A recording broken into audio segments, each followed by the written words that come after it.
furitaanka bidhka mashruuca berbera soo kabashada aaga tamarta Somaliland aad baad ugu mahadsantihiin ujeedada maanta aan isugu nimi oo ah in aan furo bidhkii mashruuca aaga karantada berbera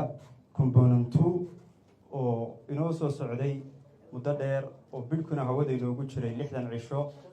waxaan aad ugu mahad celinaynaa shirkadaha soo xareystay oo dhan 30 company oo maanta ay inoo soo gunaanatay bidhkii xareyntiisuna inoo soo dhamaatay dhammaantiin aad baan idinku mahad celinayaa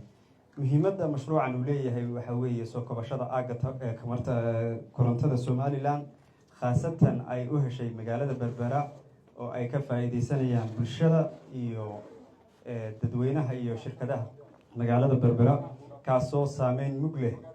ku yeelan doona horumarka Somaliland aad baan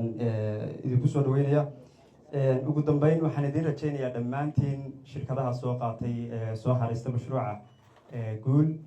aad baad noo wada mahadsantihiin. Wassalaamu calaykum warahmatullaahi wabarakaatu.